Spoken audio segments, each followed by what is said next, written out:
All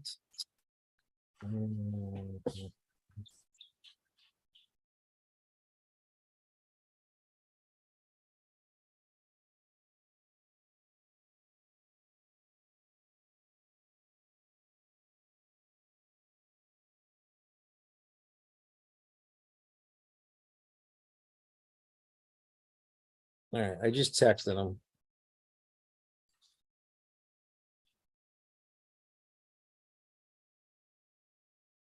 I'm gonna call him too.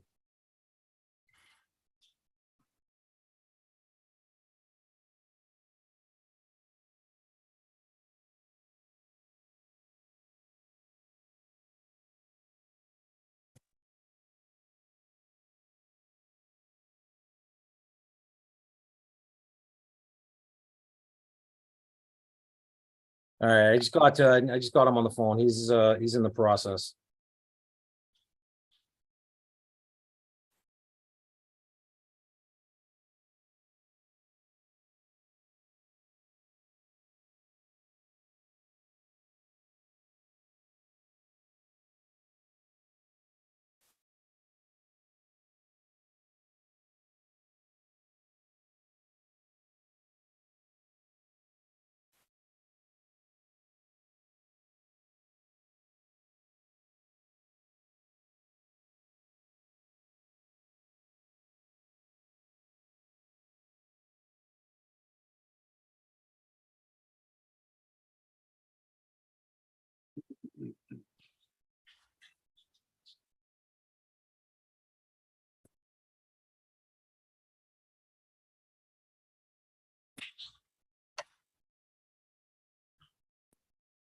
And I still see Mr. Baker.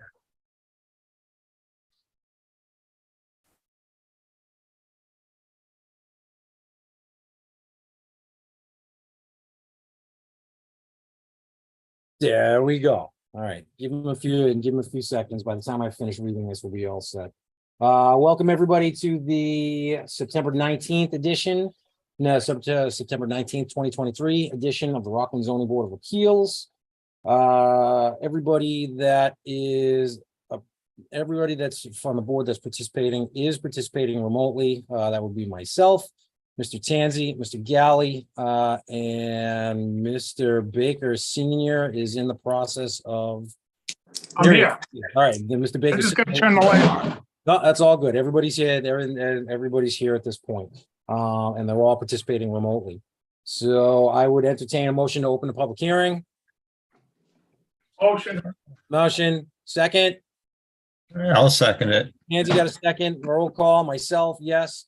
Mr. Tanzi, Yes. Mr. Baker Senior, Yes. because this is an opening. Mr. Galley, you're a member of the board, so Oh, I can vote on that? Yes. yeah, because it's a board opening. It's a meeting opening. Okay, thank you. All right, so I'm assuming you're going to vote in favor of that, correct? Yeah, you didn't hear me. Yes. Rock and roll. And again, Mr. Baker Jr. is going to be running late. 6:30 does not work with him, so we're going to deal with this very quickly, very easily right now. Talking to Bob Galvin, and then talking to Deb, where there's a time crunch here because we don't have, there's 3.5, 4 years worth of material that has to be put into this decision. And they're coming up with not issues, not problems, just there's a lot of information to come together. And we do not have a draft. We do not have a draft anything to go over because of the difficulties in putting this together. So we got an extension on the time. Deb, did you get that? Okay, Deb's got an extension on the time till October or something. So I think did they give us another 30 days? Is that what it is? No, it's till October 12th.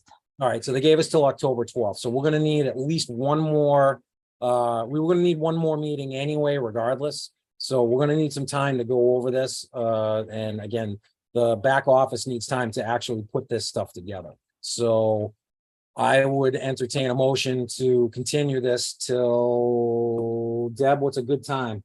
What's a good date?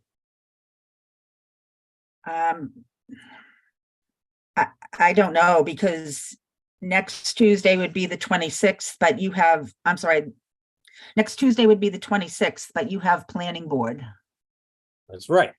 That's next Tuesday. Yes. What's happening with everybody other days of the week? I can do any night. Mr. Except Galley, Friday. I know you're very specific on Tuesdays. Can we look at a Wednesday or a Thursday for you?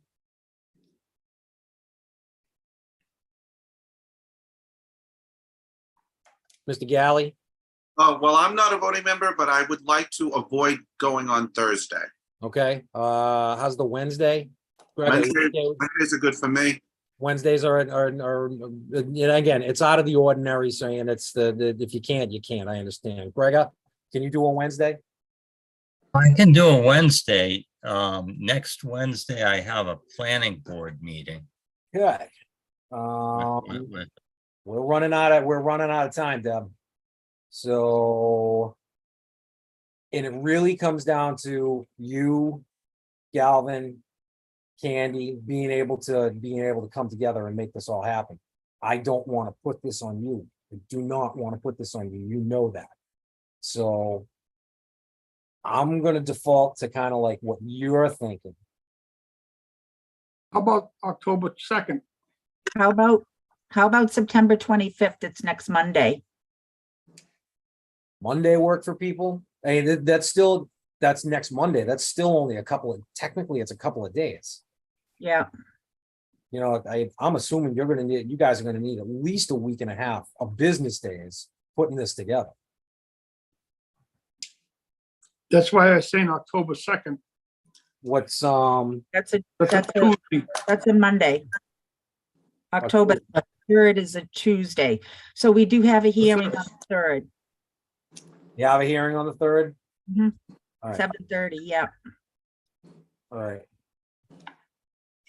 Well, we can try it it's, again, that will give you a week and change of business days to be able to work between Galvin and Candy, to be able to come up with something, at least something that basically incorporates everything that we've got so far.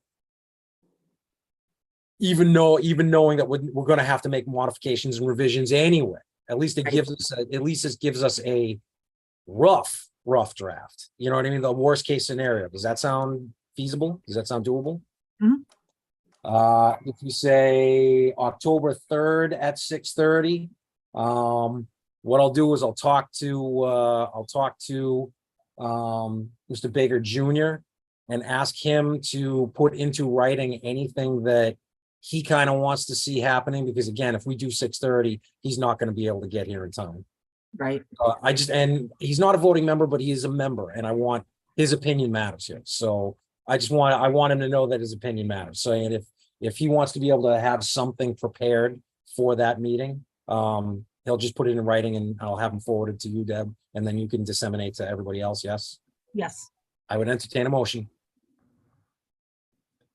I got I'll- 3 members on this one Okay, I'll make a motion. to continue the public hearing Yeah, until the 3rd. at October 3rd at 6:30 p.m. All right. Yes. I got a motion For deliberation purposes only. for deliberation purposes only. I got a motion. Is that going to be a second? Second. I got Yes. a roll call as myself as a yes. Mr. Tanzi, Yes. Baker Senior. Yes. All right, there you go. So we've got that taken care of. We're gonna have to sit back until 7:30 to make this all happen. Anybody that's here specifically for Shingle Mill, feel free to take off. We're not talking about it tonight. We don't have enough material to really discuss. So again, if you want to hang in and see the rest of the zoning, we're gonna pick this back up at 7:30. So just letting everybody know. Pat, I think Pat already took off, saying it's, there you go. So again, I'll talk to everybody at 7:30. Yes? Okay, don't Yeah. end this meeting though. No, I'm not ending the meeting. I'm just, I'm turning the cameras off, into my cameras off and stuff. Okay. All right. There we go. So Rob, you're going to the selectmen's meeting now? Possibly. I don't know if I have to or not. Okay, All right, all right, all right, bye. bye. All right, so we're good till 7:30. All right. So there'll just be like 45 minutes of silence on the tape. Deb, if I shut this off, can I come back with the same numbers? Yeah, you should be able to use this, the same, I want to print out that stuff that you just sent me.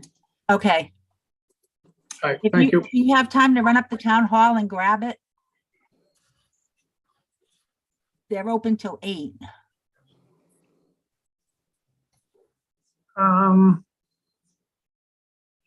I suppose I could just put myself on mute. Yeah, talk to Michelle. She's in the building department. She's got a key to my office. And the folder is, I forgot to put it out. It's behind my chair on the left-hand side. I can just go print it. I printed out the other stuff earlier, so Okay, okay, just need those ones that you just sent. okay. All right.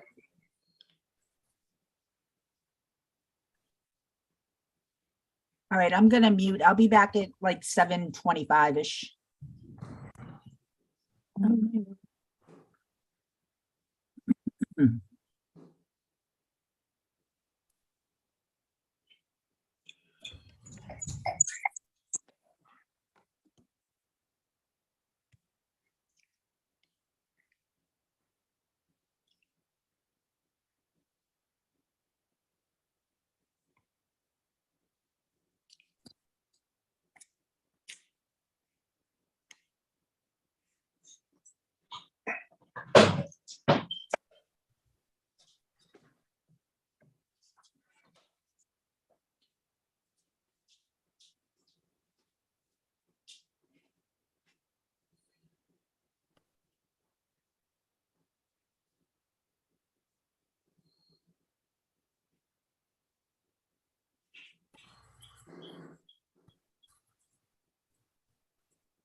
Your meeting over? No, it's just paused. Oh, did she get the thing? Already? It's paused? Yeah, till 7:30.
Okay, I'm back.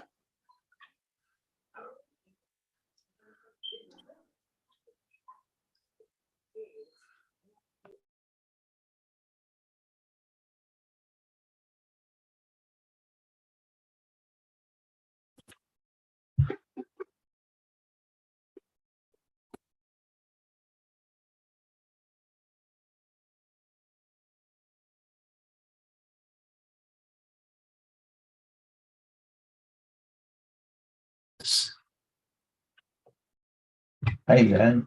So that's back EQ. All right, I can take it.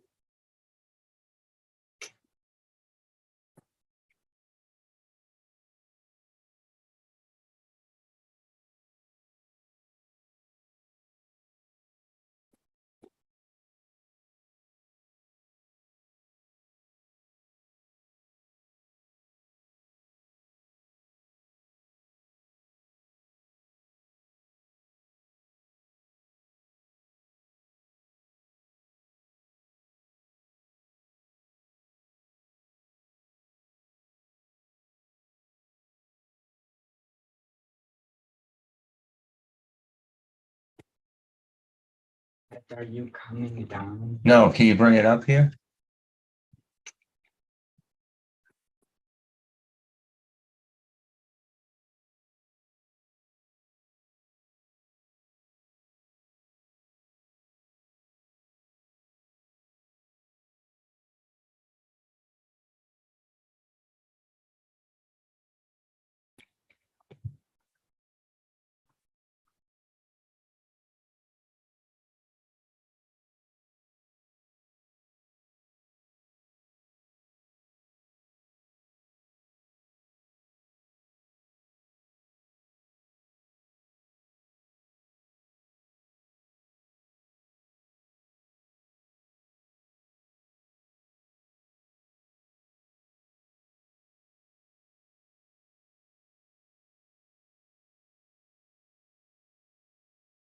This is your mail. This is your mail.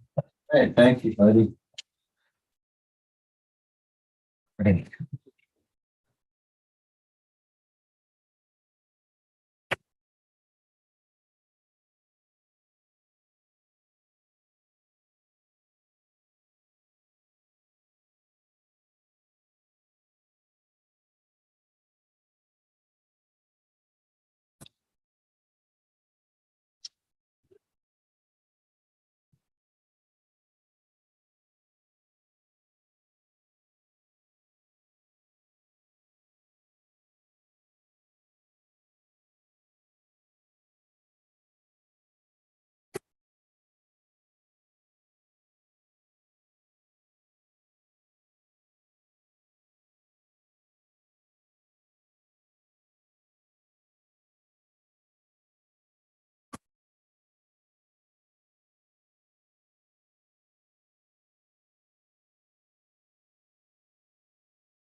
sort of production votes, conventional, IOR came along, the rating rule, and it was in the seventies when it really kind of started. Back with the most famous vote, IOR wise, you could arguably say it was Tom Barry here in San Diego, owned by Doug Peterson, set the world on fire and changed the whole face of yacht design in terms of IOR boats and in terms of the way they looked and the way they formed. And now, I'm not talking this boat here. This right here. This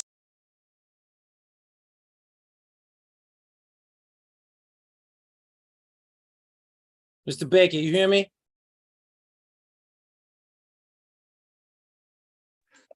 Yes, sir.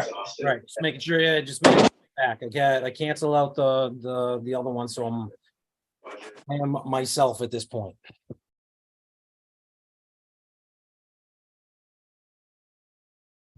Use that, and then the other thing that I gotta catch is this. Go here. What else we doing? We're doing 339 and 307 Campus Street. Oh, God.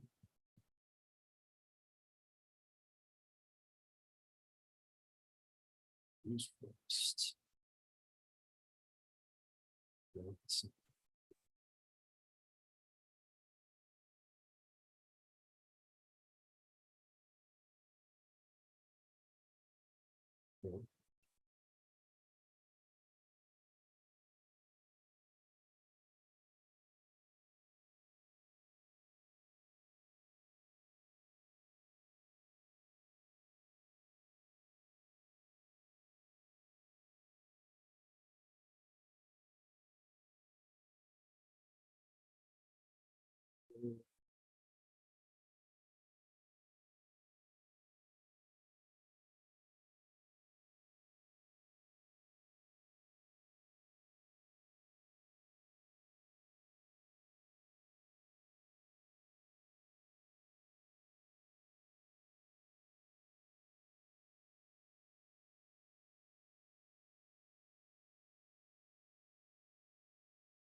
Good evening, members of the board. Good evening. How you doing? Good. Sorry, I see you guys ended early. I had some background noise, so I only just was able to turn my camera on.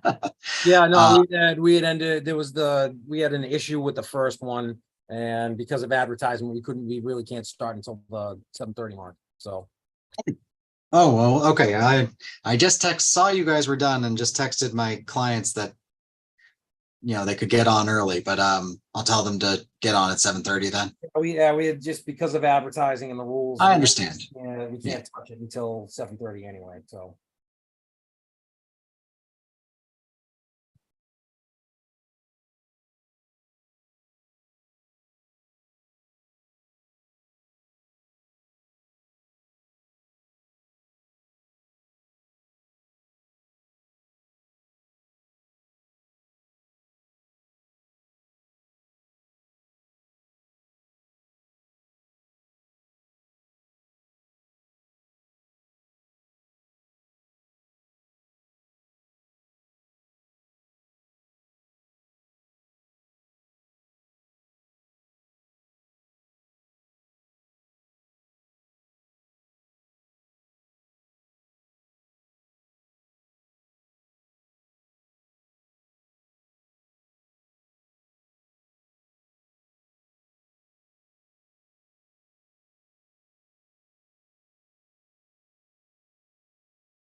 Good evening, everyone. Good evening, Mr. Baker Jr. How you doing, sir?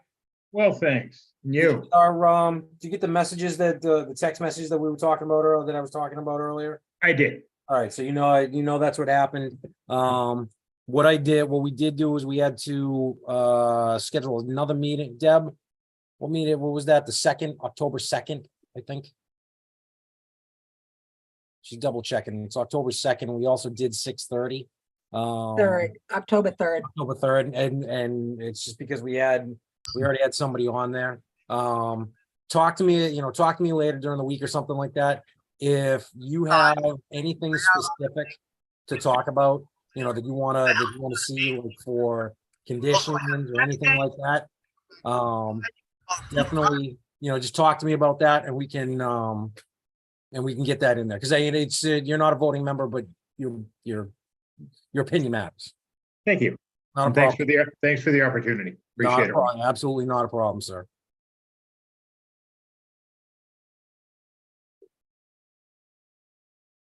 Trust me, you need, right, because the Yeah, general. if you're gonna be having loud volumes, you gotta turn your volume off.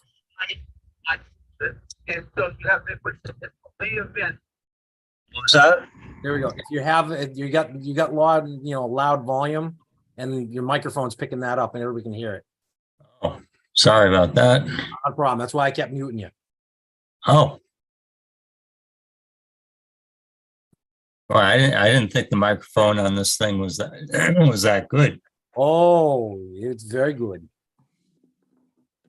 Very good. One of the best parts about this whole Zoom thing is that when somebody's talking, their screen lights up. If you got it in gallery view. Yeah. So every time I see somebody making a noise, I know who it is.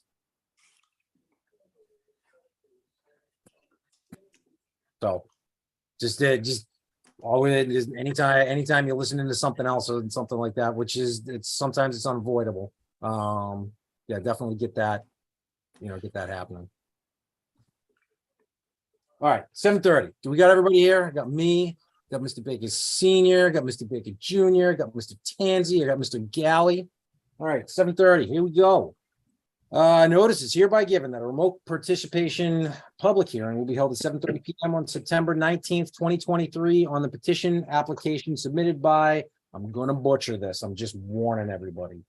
Shea Onam Corporation, Romeo Patel, 339 Center Ave, Unit 3, Rockland, Mass, care of William R. Eads, Esquire, Dorian Tacho and Morgan, PC 175 Derby Street, Hingham, Mass, for a special permit pursuant to zoning bylaws, section 415-14C3, uses requiring special permit in a business to zoning district, and 415-89 special permits to allow the applicant to operate a convenience store with a retail package goods store, wine, and malt beverages license. The applicant is proposing to purchase the assets of the Easy Mart located at 339 Center Avenue, Unit 3, and is seeking approval to allow a change of ownership so that they may apply for a wine and malt beverage license from the Board of Selectmen. The property is located in the B2 zoning district, section 415-14 of the bylaw, and is further identified as a portion of lot 4, map 60 on the Rockland Assessors map. The owner of the property is GOL Realty Associates, care of Otis Management, PO Box 610424, Newton, Mass. 02461. Copy of the app is on file with the town clerk's office and is available for inspection during regular office hours. All right, meeting's open, so we don't have to worry about any of that. Is it Attorney Eads? Eads, actually. Attorney Eads, I appreciate that. I'm sorry, Martin, and please apologize. I believe Mr. Patel is online also. I apologize Yes. for butchering your name, sir. I apologize. So, No. Attorney Eads, if you want to take the reins here and just Of course. You did a lot of my presentation for me there, Rob. Good. This will be quick, right? So this is for a change of ownership of the Easy Mart located at 339 Center Ave. I am Will Eads from Joe Tochio Morgan. I'm joined today by Romil Patel of Cheyenne Corporation, who will be purchasing the assets of Easy Mart and transferring the liquor license as well, assuming all goes well with the town. I'm also joined by Vijay Patel, who will be an assistant manager at the Easy Mart after the transfer. It looks like he might be having some internet issues. Oh, there he is.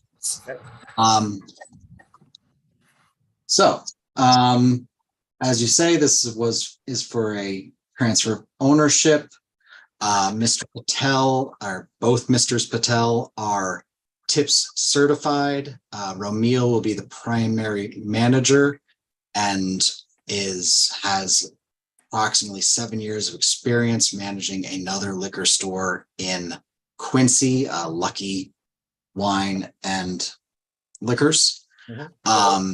He is a local resident, lives in Avon with his family, and is excited about taking over this operation here in Rockland, and generally is willing, as indicated in our letter submission, to carry on and the special permit conditions as enumerated in the prior special permit for the prior transfer of ownership back in 2012, and any other conditions that the board might deem appropriate. Beyond that, I know we were requested to present a parking plan for the plaza. You should have received that. I'm happy to share it if that helps, or I don't know. Has everybody seen the plan? Has everybody viewed the plan? Yes. Everybody's viewed the plan at this point. Just so I'm going to go on record as saying this.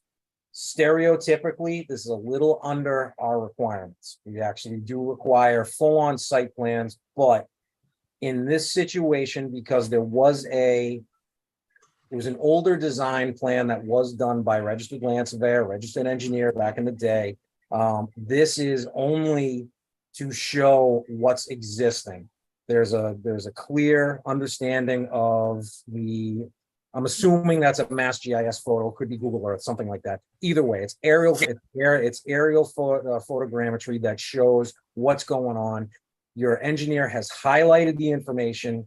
That's what's out there, and I drive by that all the time, so I'm not worried about any of that. Board members, do you have any issues with the plan whatsoever at this point? No, So we're not gonna worry about- nothing's changing. No, right? that's also where I'm going. I'm not trying to speed this up, but that's also where I'm going. Attorney Eads, is there anything changing other than the name of the owner? Are we talking times? Are we talking, basically open and close times, number of employees? That's really what we're looking at. If this is strictly just a name change, then let's leave it at that unless any of the board members have any questions whatsoever. And if none of the, Mr. Baker Jr., I see you. Yeah, just for the sake of clarification, Mr. Chairman, Mr. Eads, in your opening remarks and in your letter of August 15th, you make reference to a liquor store. But my understanding is it's going to be beer, wine, and malt beverage. Is that correct? Yes. Yeah, it's just the beer wine. That was my mistaken use of a generalized term. Thank you. It With that, I happens- have no it further happens- questions, Mr. Chairman. I appreciate that, sir. It happens all the time. I usually say I'm going to the packing. So, As to your question about employees, if Romil, I don't believe we discussed that in advance. Can you answer as to the number of employees you intend? Yeah, at least 2 employees. at least 2 employees the whole time you're open? Yes. Okay. No, not. I mean, it's a single person operation. All right, It's it's not like, it's always going to be a single person operation, but there's But going to- sometimes maybe during All busy hours, if needed. Yeah. so we have to see it. You have to play it by ear and see what happens. Yeah. Okay, so basically up to 2 employees per day. We'll leave it at that for right now. Deb, did you get all their tips? You got their tip certifications? Mr. Rubel, I'm coming to you, sir. Do you have any concerns at this point about this?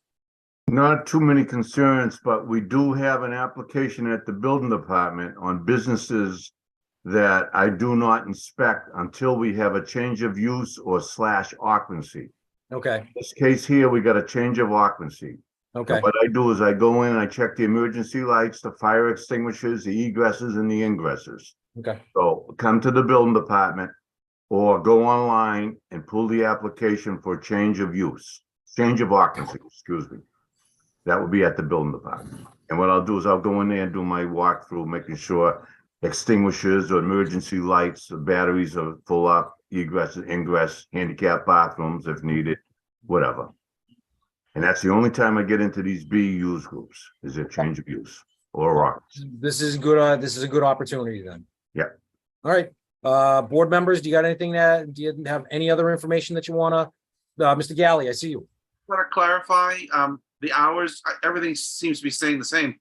Are the hours that are proposed, the existing hours of the existing occupant? Mr. Patel? Yeah, it will be the same, like as usual, 7 to 10. 7 to 10? Yep. Monday through Friday? Saturday and Uh, Sunday? yeah, Monday all week. That is it. But they have the certain hours we can't sell the alcohol, like before 8 a.m. and after 11 p.m. right? So the state has their requirements. So and the Sunday also after 10 only we can sell the alcohol. So we need to close that portion, and we need to restrict the customers to go over there, just like every alcohol store, beer, wine, or liquor store. Mr. Galley, does that answer your question, sir? Yes, thank you. Rock and roll. Anybody else want to talk, any of the board members? Mr. Rubel, we already talked about it. Any other board member questions at this point? Hearing none, I'm going to the general public. General public, is there anybody that wants to speak in favor of this application?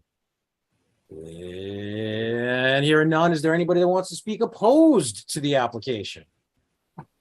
Again, I hear nothing. So hearing none, I would entertain a motion to Motion to close the public hearing. close. Second. Well, hold on. Close the open portion of the Right. public hearing. Okay, so we'll close it. So I got a motion and I had a second on Mr. Baker Jr. And just as a double check, all 5 board members are here. All 5 board members are voting members. So I got a motion, I got a second, roll call. Myself is a yes. Mr. Baker Jr., Mr. Baker Senior, Yes. Mr. Galley, Yes, Mr. Baker Jr., Yes. Mr. Tanzi. Yes. All right, so that carries. Let me just get to my cheat sheet. Excuse me while I look over onto a second monitor here. Go. Questions, hearing none, board, we're okay. Hearing none, close the open portion of the public hearing, which we did. The board, Attorney Eads, Mr. Patel. The board will deliberate tonight and you are welcome to stay. You will receive a decision in the mail with a date stamp, 21 days from the date stamp on the decision. Go to the town clerk's office, request a certificate of no appeal. And if no one has appealed, the town clerk will give you a certification and a copy of the original decision. Hear me on this one. Take those to the registry of deeds and have them recorded. One of the conditions is always to show the building department proof of recording. That was one of the problems that we had with the previous owner. We'll stay on so you can hear the deliberations. All right. So that's it. All right, Tells, Attorney Eads, if you want to just sit back, we can get on to the. Mr. Chairman, Yes, sir. we got a couple minutes before the next hearing. We do. That's what I was just going to look at. I'll make a motion that we approve the transfer. I don't know if we can do that. Why not? We're on I, deliberation. We can deliberate before the next hearing. Yeah, I think we'd have to make a motion and approve to deliberate out of order, but I think what we have deliberated after a presentation has been made if we had time in between. We've got 3 minutes and there's conditions that we have to go over. Yeah, maybe we shouldn't. Mr. Baker, I hear you, and Attorney Eads, he's trying to do you a solid. I don't think we have time to really do it. I apologize, Mr. Patel. I'm thinking of the board and I'm thinking of you guys also. So I do apologize. Sit back, wait for 2 minutes. We'll start the next one and we'll go from there. Thank you. Thank you.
Okay, I got 7:45. Here we go. Notice is hereby given the remote participation public hearing will be held at 7:45 PM on September 19th, 2023 on the petition submitted by Marcus Tulio Diaz Martins, 307 Concord Street, Rockland, Mass. For a special permit pursuant to zoning bylaws, section 415-35F.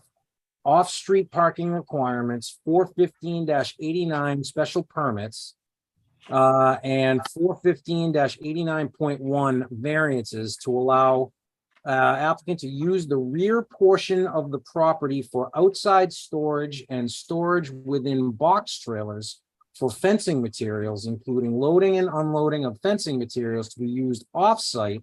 An applicant is also seeking to park his Ford F-150 flatbed truck overnight at the premises known as 307 Concord Street. The property is located in the R1 Residence Zoning District, section 415-8 of the bylaw, and is further identified as Lot 21, map 57 on the Rockland Assessors Map. The owner of the property is Marcus Tulio Diaz Martins, 307 Concord Street, Rockland, Mass. 02370. A copy of this application is on file in the town clerk's office and is available for inspection during regular office hours. The applicant, Marcus, are you here? Where are you, sir? Okay, you're gonna have to change your name on your screen because I see 17742. That doesn't tell us who you are, and you're muted at this point.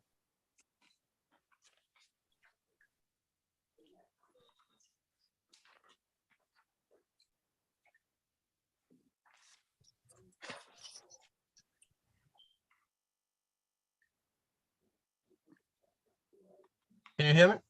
Gotcha. All right. It's the name show up?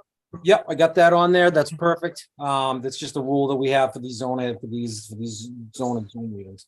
All right, Mr. Martins, talk to the board. Tell us what you're proposing to do here. Okay, so we're moving into this property last December. We bought this property. Tom Rubel is the one was here, I think in January or February, I'm not sure. And we go over and he explained to me about the rules and all those stuff. And at the same time, I went down with him. He gave me all those papers to fill out, and I met Debra. She also the one who explained me everything about the application. Pretty much what I'm looking to get. I have like a small fence company. I have my truck parked on my back of my garage. I have some material storage behind of also in the garage. I think you probably have the site plan was done. And we do have I include the storage container because storage trailer because the previous owner has the trailer and they left behind, and that's why it's also showing on the site plan.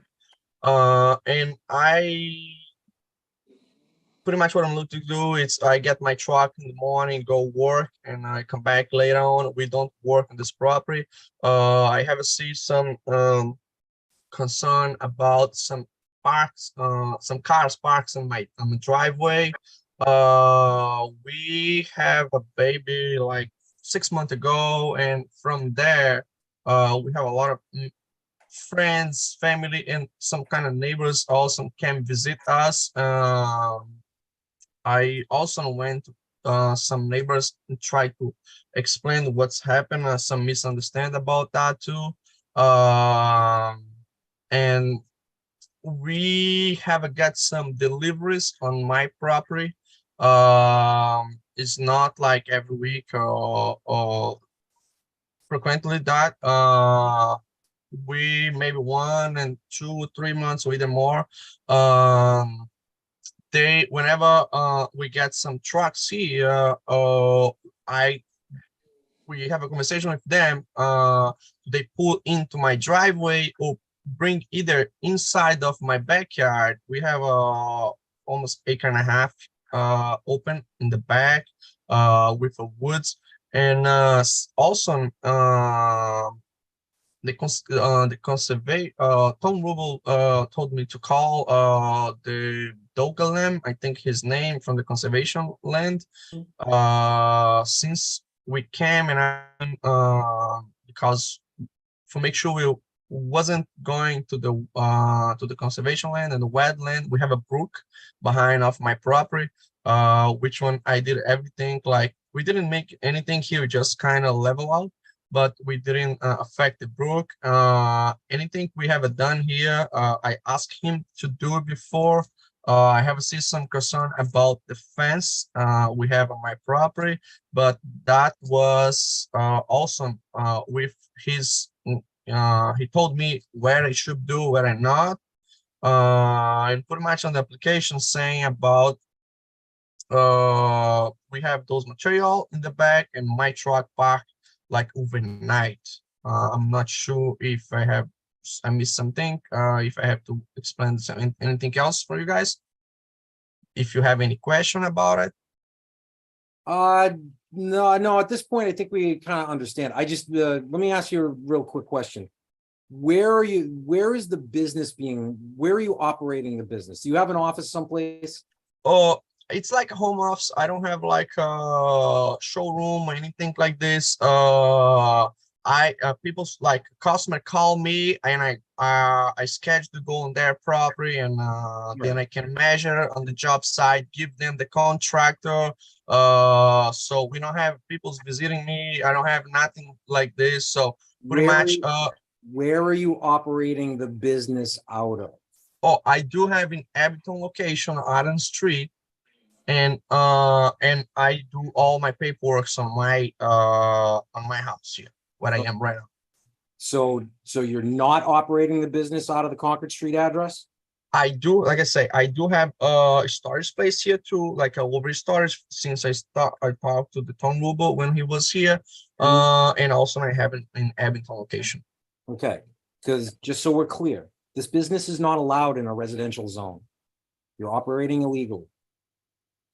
You're not supposed to be doing this. You understand that, right? Or do you not understand that? I understand that. But you're doing it anyway. No, that's why we have application to do that. So to try to get approval. Tom, can I get some clarification on this? And I know he's only looking for storage, but he's looking to store his materials that he uses for his business. He's advertising that his business is at 307 Concord Street in Rockland, Massachusetts. I have a major problem with this. Yeah, again, we go through this quite a bit through the town of businesses in residential areas.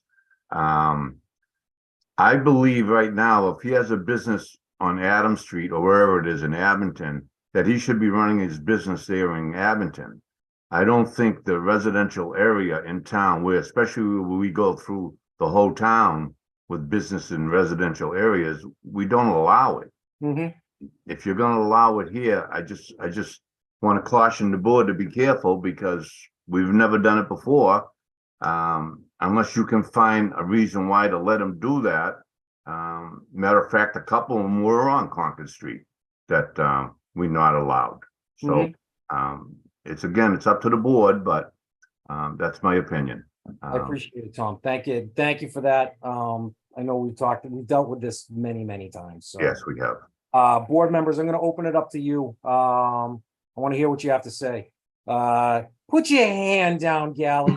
I mean, polite. So kidding. I'm so kidding. Mr. Gally, please start it off. All right, so I got a question. I'll direct to the chairman. I know that running a commercial business out of a residential area is against the law, the bylaws, the rules. The applicant's talking about parking his truck there. And I'm just wondering, what's the limit on parking, parking his work truck there? I imagine, assuming it's registered vehicle, so I would say we should ask the applicant, is it a registered vehicle? Because I know we've had that with other people trying to run businesses out of their home. But my question to the chairman is there a rule against him bringing that truck? Is there a size limit on a work truck to bring to a residential property to park overnight? I hear what you're saying. Let me see what I can do. Mr. Martins, is the truck Yes. registered? Sorry, I couldn't hear. Say that again. Is the truck registered? Yes. Who is it registered to, sir? On the commercial. Under commercial? Yes. Whose name is on the, whose name? All state fence. Okay, so it's a business truck, Yes, it's a business truck. Yes. not a personal truck. It's a. Not a personal. This is a business truck. Yes. It's a kind of landscape truck. Yep, no, I understand, So when it comes to the business and it comes to the business truck, do you deal with 24-hour service on the fences? Like at 2 a.m, if somebody needs a fence replacement, do you go do that? No, we don't do it. So it's not, so the only reason why it's there is for convenience in the morning. So you don't have to drive a car over to Abington to pick that truck up, correct? Yes, like I can go straight to work. Yeah, do you hear what I'm saying, Steve? Right, that's what, but then also, so it sounds like the truck's not too big. So is there a size limit or something that we would consider? Tom? Yeah, what we have is a six-wheel truck can't exceed 7 feet. And a 4-wheel truck can't exceed 9 feet. So what size truck is this? It's a 350. I think it's about 80 inches. I'm not sure. I measured last time because I see that rules something about that, but I think I am like under that for Okay, this truck. so how many wheels? Oh, it's a 6. 6 wheels, so you cannot be over 7 feet, which is 84 Yeah. inches. Yes, it's under 80. It's under 7. Okay, so if Do you have that to prove it? See, that's the problem. Now it comes down to you need to prove that to us. How I can prove that for you? You could have provided us pictures with a ruler, Do I have to do now or? You're on the chopping block right now, Mr. Martin. So I let me find out because I know I take a picture of this, but I need couple minutes. Hold on. and it's up to you to provide and to make the best case possible. And My truck has has a 78.5, 79. You can't really see it probably good. I'm not sure if you see it. yeah, Well, let's see the top. the roof. The length of it, not the height. From bumper to bumper. Tom, is it there- correct on that? Is it bumper to bumper or is it overall? That's the roof of the cab, right? Yeah. What Yes. about, there's anything else on the back of that higher? So it's a semi higher, The same height as that? And what's the It's- height of that? 78 inches, so 79. Okay, he's Okay, saying, and he's saying nothing- 79, which I think is actually, it's even higher than that because you got the clearance lights. Yeah, So, that's what I'm saying. Sometimes they have also a So, little the bit cl- higher. so we on talk the- about 8 inches with the lights. all right, so 80, and what's the requirement, Tom? 7 foot, 84. Well, again, as someone who measures stuff for a living, I don't buy that number. I think there's additional height in there that we're not talking about. So that I have a problem with.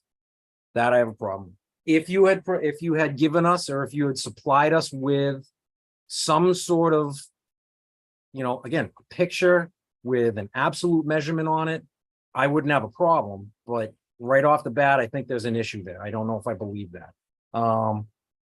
So that's one aspect of it. Is there any way we can get this for you guys, bring to the town, or what do we have to do? Mr. Martins, that's not for us to tell you how to do. You have to make the best case possible. You're coming to us because someone's telling you that you can't do something. You want to do something. You need to show us that you can do something. Okay. And in order to do that, you have to provide us that information. We can't tell you how to do it. The But best. the only picture I have, it's that one showing about 8 inches. You weren't prepared. I'm sorry. That's the only thing I can say. You weren't prepared. You know what you have to do. You have to make the best case possible. So that means you weren't prepared. So, Steve, that's where we are at this point. Okay. I don't know how to answer this question, or answer your question. If the max is 84 and it's under the 84, I'm going to go to Mr. Rubel on this one. He can park it in there. It fits the bylaw, correct? If the max is 84 for a 6-wheel and he's under 84, he can park it in there. That's right. Okay. But again, is the business, as far as running the business there, Mhm. Is he loading that truck up? And with the fence, I'm sure, and he is, if he's got fence material Mhm. stored on Concord Street and he has that truck there, he is Mhm. loading that truck up. Mr. Martins, is that what you're doing? So I have a fence material in the back here. Yes. So you're loading that truck up with fencing material and taking I- it to a business. And take to work. Yes. Right. So you're operating the business on a residential piece of property using a truck, a commercial truck that do you hear where I'm going?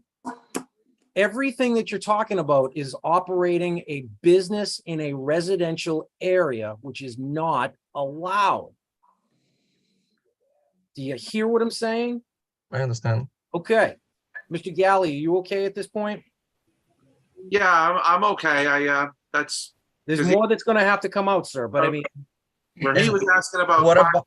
truck there. I wanted to see what the criteria was. Yes, one of the application was too, for like, let's say I am come from work, if I can either park my truck on my backyard without have material here. Let's say I came from the job site, I came straight to my property, I bring my truck to my backyard, and the next day we'll go to the job again. Or either pick it- that's not a problem. That's not a problem. But if you put anything on that truck, any of the stuff that you're storing in your backyard, which is your fence material, you're operating a business out of a residential piece of property. So you can't do it. If you took that truck, if this is a very simple F-150, that's what you drive to work every day, all right? If you went to your Abington piece of property, loaded up the fencing material, dropped it off, did everything that you got to do, and at the end of the day, came home and parked your truck in the backyard, there wouldn't be there wouldn't be a problem here. I know it's a commercial vehicle, but assuming that it fits the criteria that's accepted, you probably wouldn't have a big deal. There wouldn't be a problem here. But because you're utilizing it for the business and you're advertising that your business is at 307 Concord Street. Mr. Rubel, I see you raising your hand, sir. Yeah, Mr. Chairman, is it a 150? At 350. It's a 350. Yeah. Yes.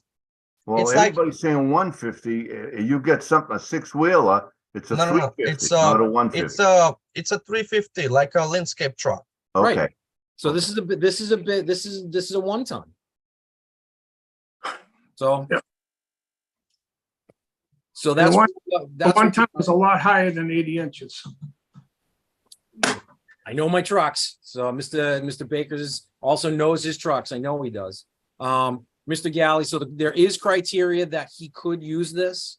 And typically where this is applied is if the vehicle doesn't fit the height requirements that are just automatically allowed, you're really looking at emergency services. You're looking at, again, we've had tow trucks. We've had, there was a guy that did emergency service for, Drainage.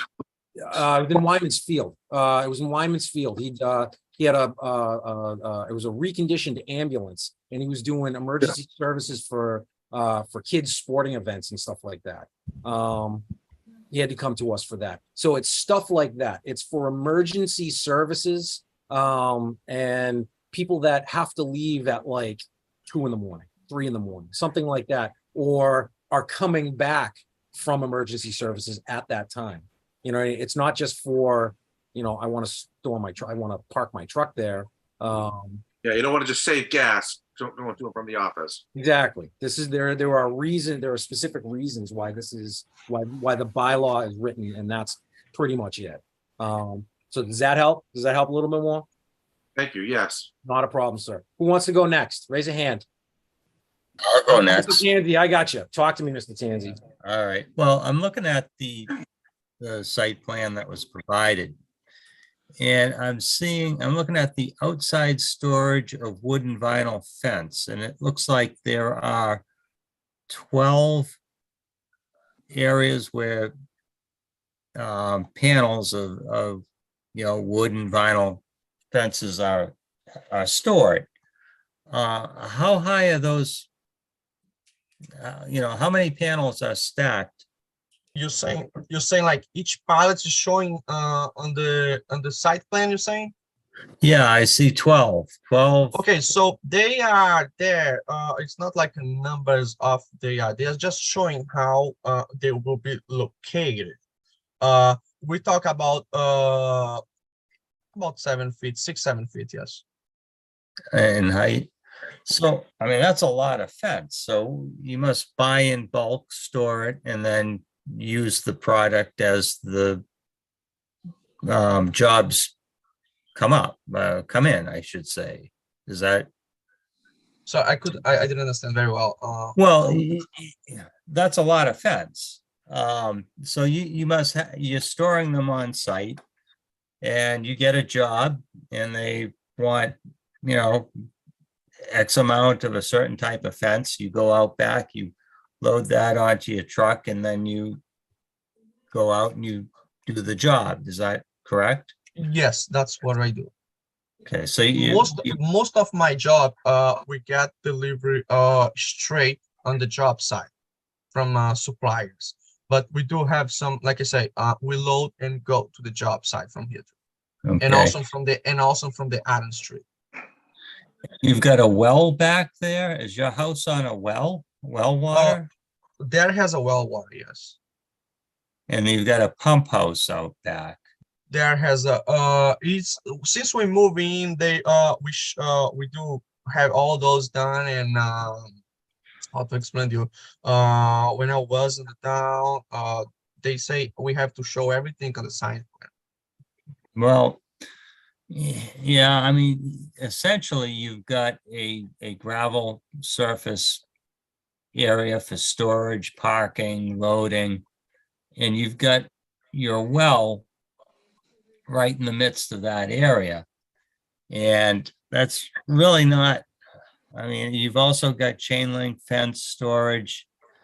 When you exit the back area, you go through a gate and you're squeezed between your garage area and your neighborhood, in your neighbor with a very narrow access way. You come down his property line, then you go into your driveway and you go, and your garage is substantially bigger than your house. You know, I don't like the way Concord Street has been going. We did some permitting of some housing subdivision down there, and we joined units because of zoning issues, and then we had that 40B issue. And I'll be honest with you, I'm not really a fan of a use variance, especially in a residential area and in dealing with a commercial business.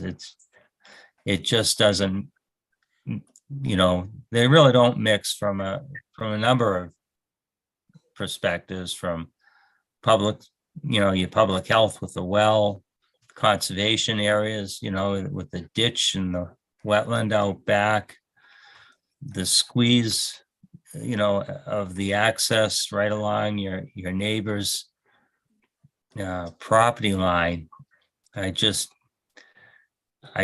know, this really isn't a good, doesn't set a good precedent for the town.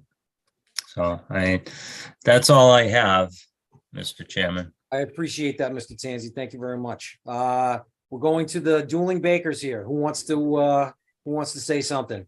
I think I see Mr. Baker Senior waving his pen hand here. So, Mr. Baker Senior, talk to me, sir. Couple of questions to the applicant. Mhm. Those storage trailers that one's there now and you're proposing two more, are those? You probably has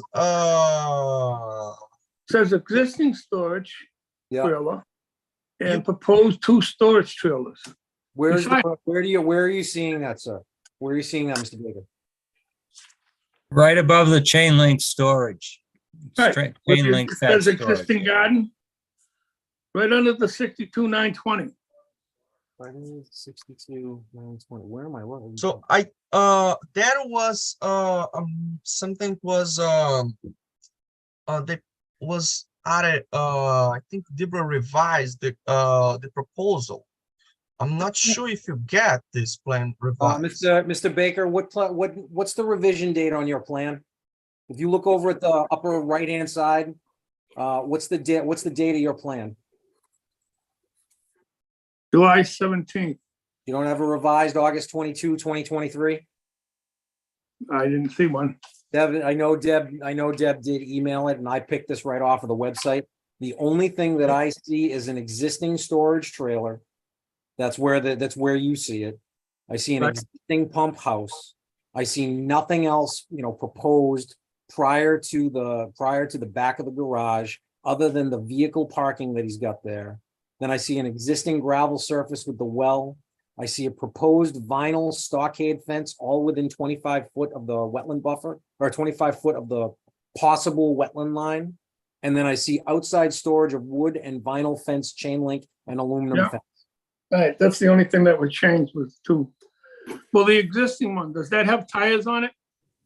No, this like I said at the beginning, this was here from the prior owner, so they left this behind. Is that a semi truck trailer?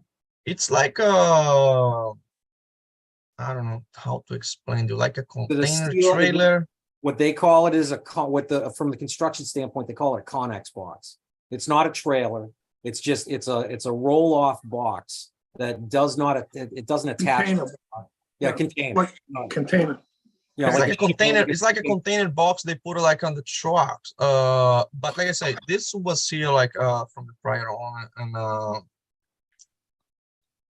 it's not a something ship- we It's put a in. shipping container. It's a Connex box. They are allowed, they are allowed from a structure standpoint, as long as they adhere to the zoning offsets.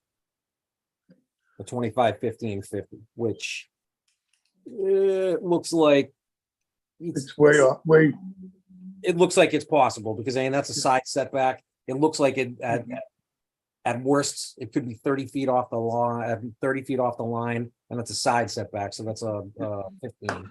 So yeah, it's from a zoning setback, it looks like it's fine. And again, we allow them by right as long as they fit the zoning setbacks. one other question, when you load the truck with fence, how high does that load get? Is it over the cab? They You know, when you go, put your fence panels on the top of the truck? okay. They go like flat, depends, sometimes they go lower, sometimes they go higher. And But who's every fence truck that I've seen driving around town get with loads on them, the fence is way above the cab.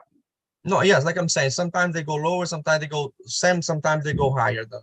Okay, so and let me add to this question here. Are you doing this by yourself? Sorry, say that again? Are you loading these fence sections by yourself? No, Okay, so now you're saying that you have employees come to your house, I park have, their vehicles, and uh, they help you load the thing up. that's one of the point. We work, it's kind of family here. I have my dad work with me. Does he live with you? No, he live at the Market Street. He don't drive anything. He don't drive car. He don't drive anything. So we have to pick it up him every day. And I have my cousin who live with me. Okay, and he works with you? Yes, he'll work with me. Okay, all right. Then you pay him to help you move the fence sections? Yes, he'll work with me. Yes. So again, you're operating the business in a residential zone, which is not allowed. You understand that? I understand. Okay, just making sure that we're hitting this home here. Mr. Baker Senior, you got anything else you want to talk about? No, I'm all set. Thank you. Thank you, sir. Mr. Baker Junior, let's, No questions, Mr. Chairman. Thank you. none it, what? None? Okay. Come on, sir. This is the, don't leave me hanging here. You always got something that I love to hear. Come on, man. In terms of the tree, now, one of the things that confuses me a little, and I guess it wouldn't be a problem based on the explanation that the chairman gave, but I'm looking at the application that is date stamped August 24th. And it appears, and it could be my eyesight or it could be your handwriting, the trailer on the third line up on the bottom of the page, it looks like trailer is pluralized. Ooh. Good eyes, sir. Well, no, generally not. That's why I'm asking the question. So Mr. Martins, he's asking you a question about the application. So in the application, are you contemplating more than one trailer? So that's we couldn't change, but because we revised the plan, that's why we send the new plan with just one trailer. That's why we proposal to get the outside storage behind of the property like it's showing now. Okay. And Mr. Chairman, if there's an inconsistency between the plan and the application, which prevails? Technically, I think in most situations, it's the written word. Okay. And I think in this situation, yeah, it would probably end up going by the written word at this point. I don't think we're gonna have a problem. But either way, that's what we have to look at. Okay. Now, in the area where you are storing or plan to store the fencing material, not what's going to the trailer or the box, but what's going to be outside exposed to the elements. How many square feet does that occupy? Oh, I didn't measure that. but we talk about 40 times 17. 7.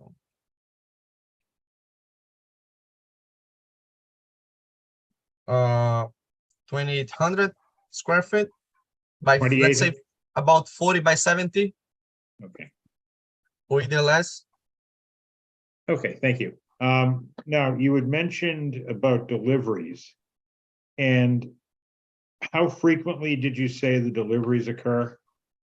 So when I got here, I got a trailer delivery, which one they bring material a lot, like let me say like I buy by bulk. Mhm. And that way we don't have to get delivered frequently. Okay, so maybe 1 or 3 months, I'm sorry, did you say one every 3 months? 2 or 3 months, yes, for the big Okay. trailer. Yeah. All right. And I don't know if there's any pattern or consistency to when the deliveries come, but typically at what time during the day would one of those deliveries arrive? I have a delivery before at the 7 a.m. Okay, which one I called them about because of the busy time of the street, and we talk about get this more like in the middle of the day. Mr. Baker Jr., can I add in on that question? You certainly may, Mr. Chairman. What size truck are they delivering this material? We have got like a 40 feet, about 40 feet, the big truck, 40 feet All right. truck. And are you driving it all the way into the back? They have a fit before, but they most of the time, like I think just one time they did it, but most of the time it's on the driveway. So they're backing this giant truck into your driveway. They did it. Okay, they did it. That's fine. They're professional truck drivers. I would assume that they know what they're doing. And then you unload this by hand. They have like the, I don't know how they call it. You got a back. It's in the back. It's the forklift that sits on the back of the truck and goes with. Yes. All right. So you are receiving commercial deliveries for your business and then storing these commercial deliveries of materials for fencing materials for your business on your residential property. I did it. Right? Okay. So that's, as long as I'm trying to hit this real hard home. All right. So I just want everybody to understand this. All right, Mr. Baker Jr., I appreciate that. Mr. Rubel, I'm going to come back to you real quick. Are you got anything you want to say at this point? I would just like to add, my memory's not serving me well, and I haven't been at the town hall. I've been in Marlboro at a seminar. Mhm. I think around 2011 or 2012, I had a neighbor down there that was running a business, and I sent him a cease and desist, and he moved his business in another town. So I have dealt with Concord Street with businesses before, and everybody's complied with me. They understood. And to this day, the person that moved out of town, he more or less thanked me because his business is a lot better and grew a lot bigger since he moved out of his residential home. I appreciate where you're going, Mr. Rubel. All right, at this point, we usually open it up to the general public. And usually we start with people who are in favor. I'm going to Miss Kathleen Boyd. I know you've been waiting very, very, very, very patiently for this. Miss Boyd, would you like to speak in favor for this application? Make sure you unmute yourself.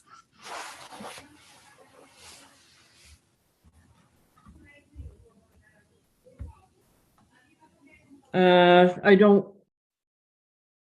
It's had to be put in the spot as a neighbor. I understand, ma'am. I do understand. But I did send you prior correspondence with my concerns. I did jot down some notes, so if you would bear with me, if I can just read through this quickly so I can stay on task. I'm assuming that this is above and beyond what you've already put in your letter, which is in the file. Yeah. Yes, above and beyond. That's why I wanted to make sure. Thank you. So I'd just like to start with our concerns are not personal towards Mr. Martins. This is strictly based on this property being residentially zoned and the presence of the container. There's too much going on in this neighborhood to sit back and not say anything. My intention of contacting the zoning board was to bring it to the town's attention. After watching a recorded hearing for the sign company on Webster Street, I learned that neighbors' concerns must be presented in writing to show on the record and be included in the history of the property. The other thing I learned from that hearing was that containers, and I don't know if it pertains to this container, but containers, I was under the impression to be permitted by the building inspector, who needs to be able to inspect the contents of said containers. Mhm. If a business is allowed to operate on this property, I don't want it to set a precedent for the property or the neighborhood.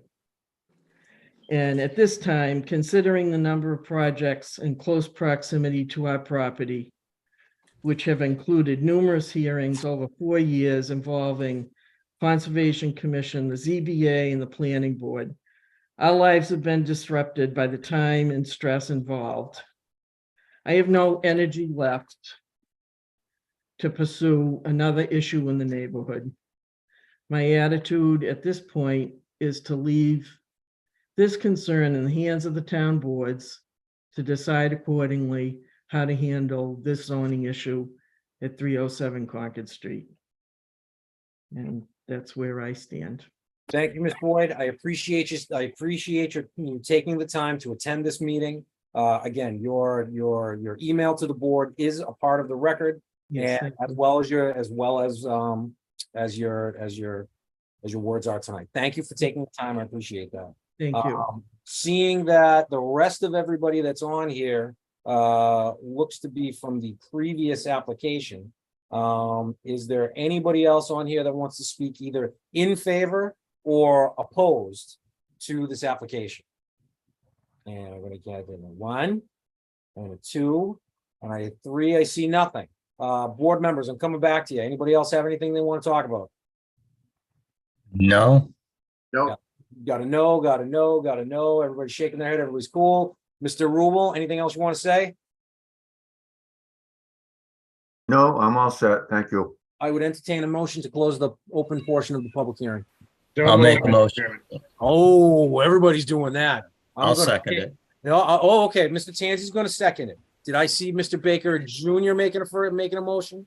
You did, Yes. sir. I will do to take that. Mr. Baker Jr. made the motion. Mr. Tanzi seconded. Roll call. Myself is a yes. Mr. Baker Jr., Yes. Mr. Galley, yes. Mr. Tanzi, Yes. and Mr. Baker Senior. Unmute yourself.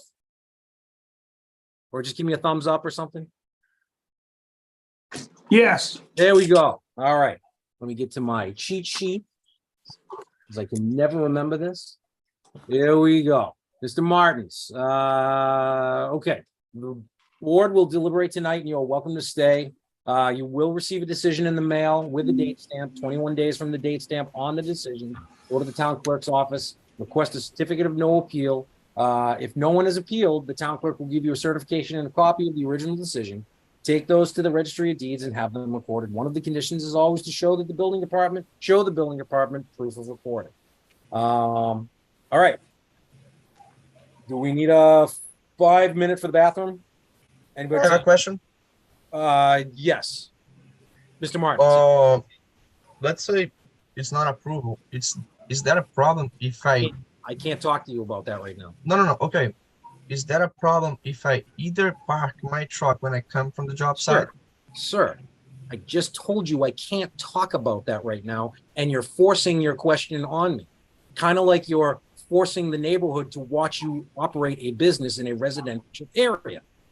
You need to chill. Do you understand what I'm saying? Yeah. Thank you. I'm requesting a 5 minute bathroom break.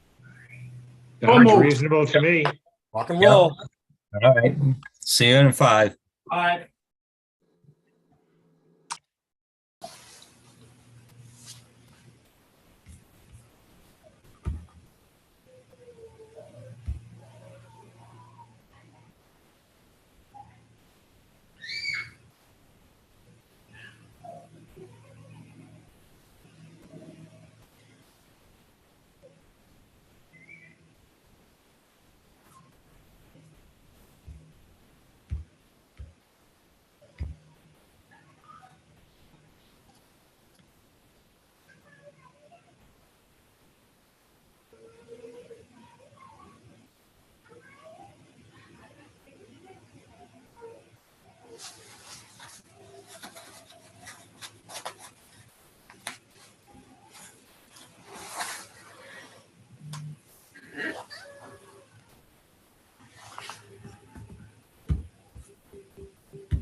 All right, I got 1, I got 2, I got 3, I got 4.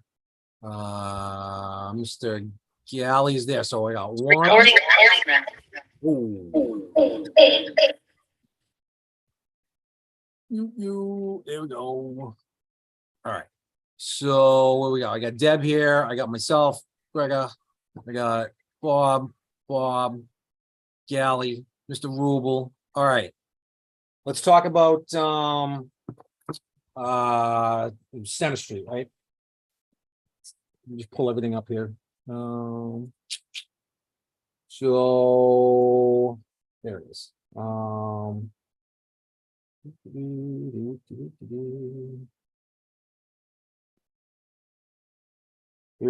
Yeah, Center Ave. Anybody got anything, any issues with Center Ave? Mr. Rubel, do you have any issues at this point with Center Ave? No, other than, we need to do that change of occupancy. Yep. And, I don't know if we're gonna do anything about signage. Are you gonna keep the same name? I can't ask them questions. If they need to change, the sign, then they're gonna need a sign permit. Okay. No, it will be the Oh, same. whoa. You can't talk. You can't Oh. talk. Violates. All right. Other than that, I'm all set. Rock and roll. All right. So again, when it comes right down to it, if there's any signs that need to be revised or changed or anything like that, it's gonna have to adhere to the bylaw, and that's gonna have to go through the building department. Mr. Rubel will review. Anybody else? Board members? Any issues? No, No, none. I would entertain a motion to allow, actually, let me just get I want to see exactly how they worded this. Used to allow, I would entertain a motion to allow the applicant to operate a convenience store with retail good package. Applicant is proposing to purchase. Yeah. To allow the name change. I guess that's what it's gonna end up being. Motion, Second, I would make a motion to approve with the same conditions as the previous approval. I think that was. Whoa, implied. that was one of the things that I want to talk to Greg. You saved me on that one. Deb, do you have the conditions kind of in front of you?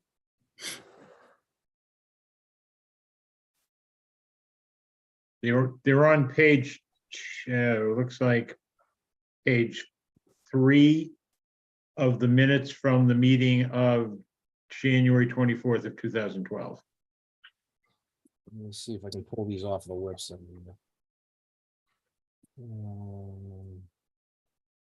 Deb, did you put that on the website? It's part of the application packet. Gotcha. And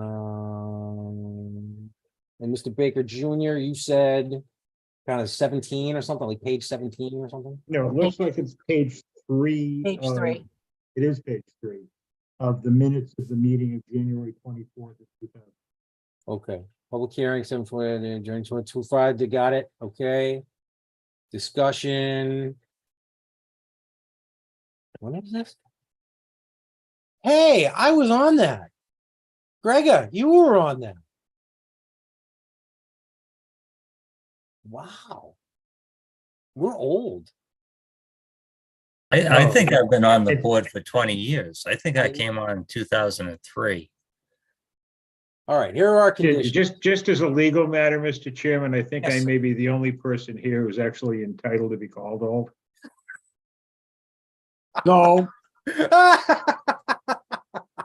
Nice, nice.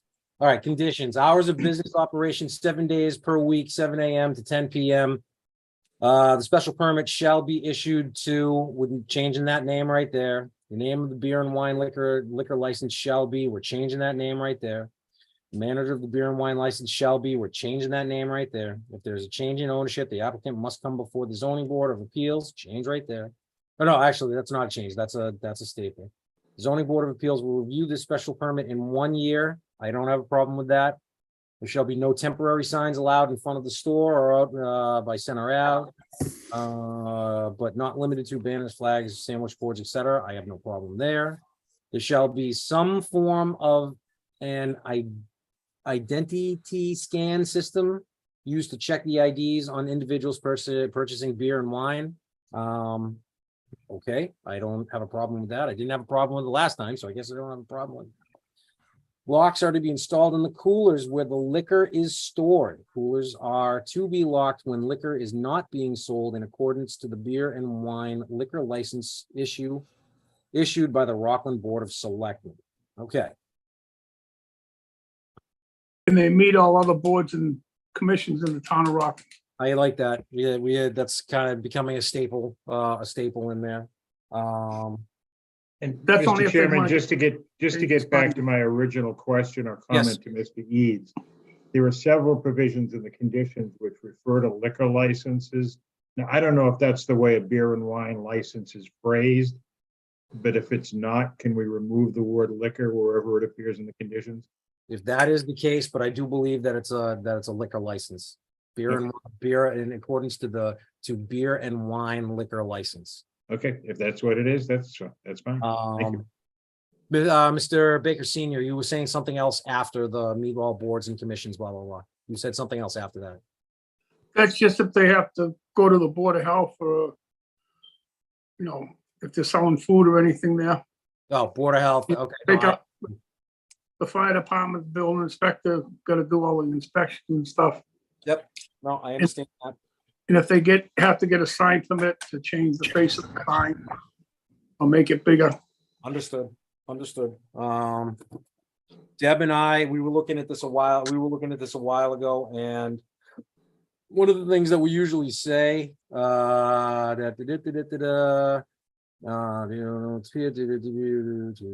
of the conditions is always to show the building department proof of recording. One of the conditions should be show the building department proof of recording. We don't usually put that in there, but we need to start putting that in, because you say that, but not in there, then technically I'm not telling the truth. So I'd like to add that in there if the board's okay with it. Yeah, that's a good point. Very And good. point. Rob, Yes. I don't know how long their tip certification runs, if it's Mhm. year to year. Yep. But if it is, whatever it runs, 1 year, 2 year, whatever, that when they get a new certificate, Mhm. they put that on file with the building inspector office. The tip Mr. Rubel, is that certification? something that they already do anyway? Thought they had to do that already. They do, but most of those licenses run out within a year or 2 years or 5 years? Yeah, 3 years. 3 year? Yep. If it's a 3 year, then every 3 years, they have to submit the new certification to the Mhm. building inspector as part of the condition. don't they already have to do that? And why would it have to go to the building inspector and not the Board of Selectmen? Deb, I see you raising your hand. I'm gonna go to Mr. Rubel first.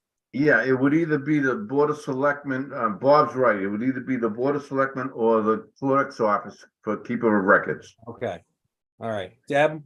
Whichever department. I believe that's part of the liquor license renewals every year. I don't think we have to worry about that. That's something that they'd have to. I wasn't sure and wanted to touch bases on it. No, it's good. You know, this is something that we don't necessarily all know about. So, I mean, that's perfect. Deb, you comfortable with the conditions that we got thus far? I just have one question. It's an alcoholic beverages license. Mhm. But it does say for like the sale of wine and malt beverages. Okay, We can either keep it liquor license in the conditions or make it more specific to the actual license. I say make it more specific to the actual license to go Okay. along with what Mr. Baker Jr. was saying. Okay. Thank you. Not a problem, sir. I appreciate that. Thank you. Everybody else, board members, are we good? Good.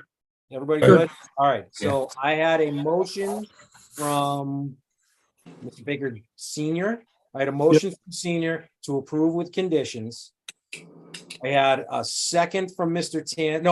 I had a motion to approve from Mr. Baker, but we didn't talk about the conditions. Mr. Tanzi brought up the conditions, and then I remembered that that's why we continued this. So, Mr. Baker, would you like to modify your motion? I'll make a motion to approve the transfer of ownership for the liquor license with conditions. Mr. Tanzi?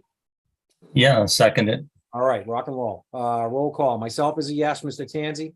Yes. Mr. Baker Senior? Yes, Mr. Baker Junior? Yes, Mr. Galley? Yes.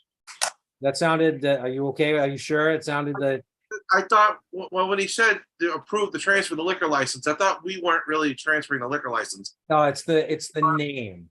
We're not transferring the name. They basically, everything on the new liquor license, the name is changing. So Okay. we're approving the name change, basically. Oh, okay, good. I just want to make sure that we didn't misspeak. Okay. No, you good with that? Yeah, I was just confused. No, I'm good with that now that you explained it. All right, so we got a 5-0, so we're good. Attorney Eads, Patels, you're all set. We got 14 days to put together that decision, and then we'll file it with the town clerk. Deb, check me on my numbers, 14, correct? Yes. Okay, there we go. So just again, once that all comes through, if nobody's appealed, grab a copy, record it, show the proof of recording via receipt with the book and page number. Done. Thank you for your time this evening, Chair. Not a problem. No, not a problem. We look forward to buying some beer and wine from you. Sure. Thank you, sir. Stop by anytime. Enjoy. Thank Good evening. All right, Good thank you so much. All right, so now good luck, gentlemen. Thank you so Thank you. much. what are we going to do? Where are we? Do. Okay. So let's talk Concord Street. And what I want to do is I want to basically look at this as if I want to take a play from Mr. Haynes's playbook. And I want to look at the advertisement as it's advertised, and I want to discuss each and every place where they're looking for relief. So for special permit pursuing to zoning bylaws 415-35F, off-street parking requirements. What is that? 415, do it again, 415-35F. I'm gonna go to 415-35F. 415-35 and F. And it reads overnight parking. The overnight parking of a commercial vehicle in any residential district is only allowed by special permit from the zoning board of appeals. The zoning board may grant a special permit for no more than one commercial vehicle. Following vehicles are exempt from this bylaw, and only one commercial vehicle is allowed. This is where we're looking. This is where I want to highlight. A vehicle that is designated with 4 wheels and is no more than 9 feet in height, not including ladder racks, regardless of how it is registered. Box trucks, converted ambulance, and the like shall not be exempt. But basically, a vehicle that is designed with 4 wheels, so a standard pickup, non-dual, that is no more than 9 feet in height. Second one is a vehicle with 6 wheels, which is a dually, and no more than 7 feet in height, not including ladder racks, regardless of how it is registered. Overall height shall be measured from the ground up to the highest point of the cab box body or to the top of the cab protector when measuring a small dump truck. Then again, other exempt, anything else that's exempt: self-contained recreational home, motorhome, tow behind campers, handicapped equipped or handicapped registered vehicles, recreational vans. So basically, my gut feeling is that there's a good possibility, and again, I kind of hammered on this one, but there's a good possibility that the applicant, his truck might actually fit. All right, it might actually fit with the bylaw. No more than 7 feet in height, not including. So my suggestion would be to deny the special permit request pertaining to 415-35F as moot, because if it adheres to the zoning bylaw, he can do it. You can only have one truck. Right, he can only have one commercial vehicle parked overnight in there. So, again, he has stated that he's using this for his business. I don't believe anywhere in this application, and don't anywhere in this, the applicant is requesting permission, special permit, or anything to operate the business.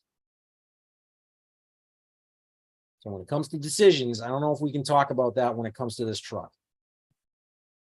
He's not asking, he's telling us, he's coming right out and telling us that he's using it for the business.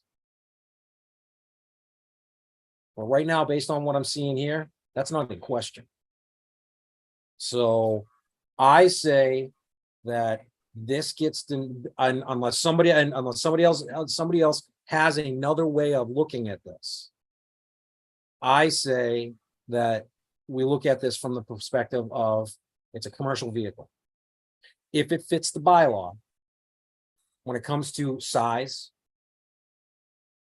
and he can prove that to Mr. Rubel, it can work. We can't tell him that he can't use it to operate the business, but Mr. Rubel can. Mr. Rubel, I see you raising your hand. Yeah, Mr. Chairman, I'm just gonna mention something about a tow truck. Please. That was undersized, Mhm. and we couldn't do anything with the tow truck. But when they used it for business, towed a car Mhm. behind that tow truck, we had an issue with that tow truck, even though it was undersized. Because he was operating it with the business, That's right. from a zoning perspective, The business in a residential area, the Mhm. tow truck was all set by itself. It was Right. undersized. right, It was a small height on that tow truck. But right. as soon as he started using it for the business, we had a problem with it. From a zoning perspective, were we making that determination at the zoning meeting, or was that solely in your hands? I can't- No, that was something that the board decided. Okay, and I know who you're talking about and where you're going at this point. So that goes a little against what I was saying. I have no problem modifying what I was thinking. Board members, talk to me. What do you, Well, Just as a hypothetical, Mr. Chairman, yes. if there were no other business function going on that property, Mhm. storage of materials, Mhm. loading and unloading, and that sort of thing, Mhm. then by the presumption that's included in your suggestion, Mhm. then the truck would be able to park. Is that If correct? he can- Yeah, if he can make it work, if the Yeah. height works. Yeah, with our if the bylaw. dimensions are okay. Yeah. Yep. But the second he starts using it for, and I was still kind of gonna caveat what I'm saying with this. But the fact that the fact is that nowhere in this, from what I can see, is he asking. He's not asking for a special permit to be able to run the business. No. Well, he's asking for permission to store stuff outside. Right. That's not operating the business. It's a function of the business operation. That is taking place on that property. Exactly. But it's his business is not storing materials. His business is installing fences. Correct. So I just want to make sure that I think everybody knows where this is going. I think everybody knows where this is going. But my point is that I want to make sure that we word everything appropriately. If you hear what I'm saying, I get on record as saying again, he has not, from what I can see, he is not asking permission to operate a business on the property, even though we know he is. And I just want to make sure that whatever we do doesn't violate something. Because if we start making decisions based on the fact that we know he's operating a business, he didn't try to hide it. He's saying he's doing it. I just want to make sure that if we make decisions based on the fact that that all of this, and we know that, is pertaining to the business. Do you hear it, Mr. Baker Jr.? Do you hear where I'm going with that? Do you hear my concern? No. Okay, I just did, because again, he's not talking about the business. Right, no, he has not made a specific request to operate a business on that piece of property. However, leaving the truck aside, everything else he has told us tonight indicates that a business is being operated on that property. Right. Well, didn't he ask for a use variance? No, he didn't ask for a use variance. Deb, do you have that in the application anywhere? I don't remember seeing anything about a use variance. He checked off on the application use variance. Yeah. And then he's got 1589.1. On number that's where 11. That's where I was going next. All right, so if he's asking for a use variance, I'm gonna make this pretty simple. I'm gonna make this pretty simple. Let's talk about the use variance. Mr. Tanzi, do you want to speak in favor of a use variance on this property? No. Okay, that's pretty simple. Anybody else want to? Okay, I don't want. That's two. Anybody else want to speak in favor of a use variance on this property? No, sir. Okay, that's three. Mr. Galley? I'm not inclined. Not inclined? Guess what? I'm not even close to being inclined. So, With that being said, Mr. Chairman, I like to make a motion to deny the use variance as it's not appropriate for a residential zone. and it doesn't fit the criteria on. It doesn't fit the criteria of a use variance. Mr. Tanzi, would you like to make a resounding second? Yes. I got that from you. I'm gonna go for a roll call. Myself is a yes. Mr. Tanzi? Yes, to deny the use variance. To deny the use variance, yes. Yes. Mr. Baker Senior? Well, usually it's in the motion of to approve a variance. And not vote to. I know what you're saying, Greg. I think right, so Bob Galvin, if I'm not mistaken, pointed that out to us once. I think that was on the Market Street property, wasn't it? Okay, so Mr. Baker, do you want to, How do we, how do you? I'll want- withdraw my motion. He's rescinded, everything, Yes. I'll second that, everything's cool, everybody's okay with him taking his motion back? Yes. Yeah, Good, Mr. Baker, would you like to reword your motion? I'll make a motion to approve the use variance. See, this makes no sense. no, I guess you're right, It yeah. makes no sense. No. To deny, to you. Yes, and then we don't vote for it. Nobody vote for it. Yeah, but you did. No, I he I just made made a the motion. motion. If it doesn't get a second, then it dies. Okay. So you're making a motion to approve. Yes. I'm not hearing a second, right? I'm not hearing a second. No, Okay, so it dies. So now what?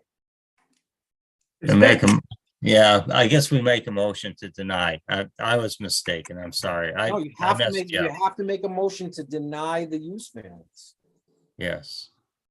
Right, So, Mr. Baker, I'm gonna give it to you one more time. I know you want to do this.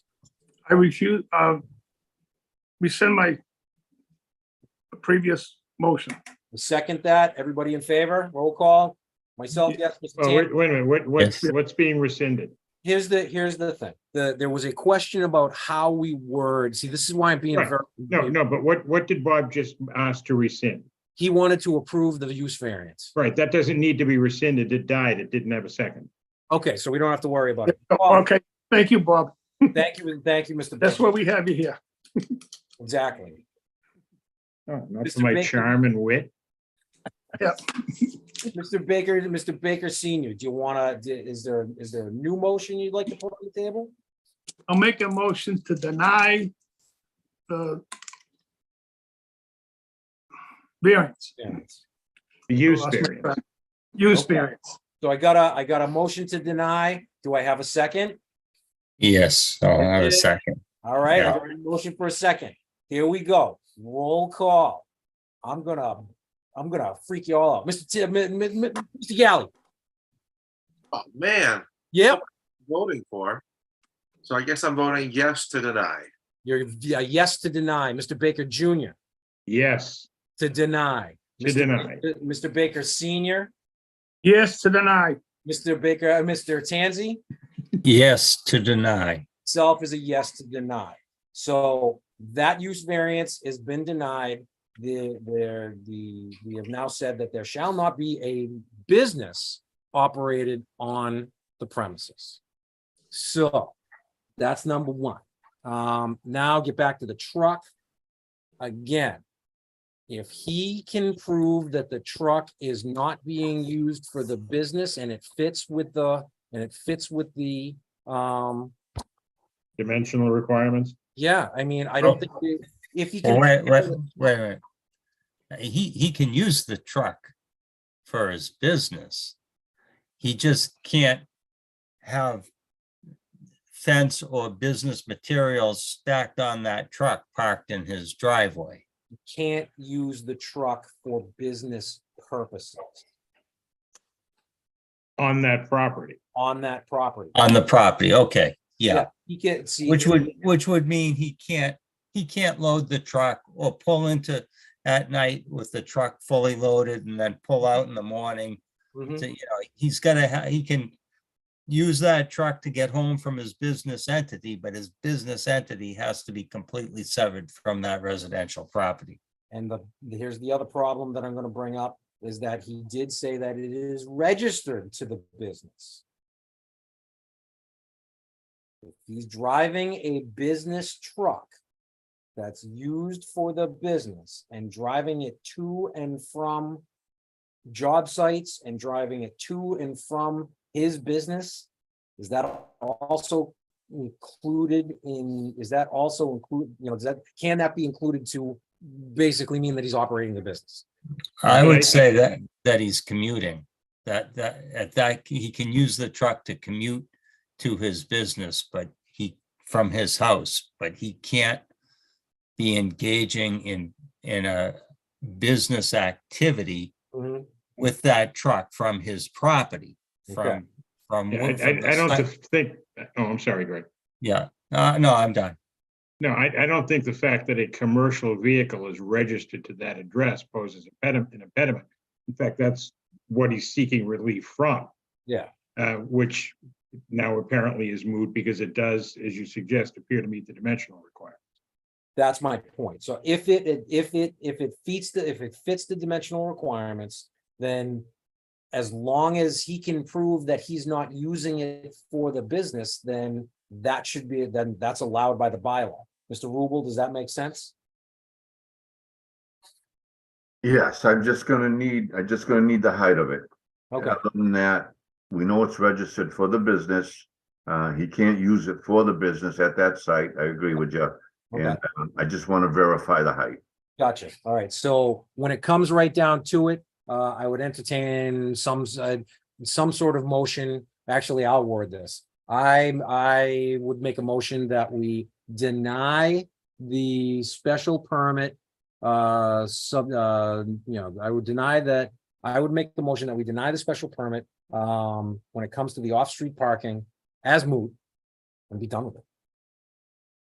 Well, do we have to say in the motion why it's moot? Because if he can prove that it fits the bylaw, no special permit is necessary.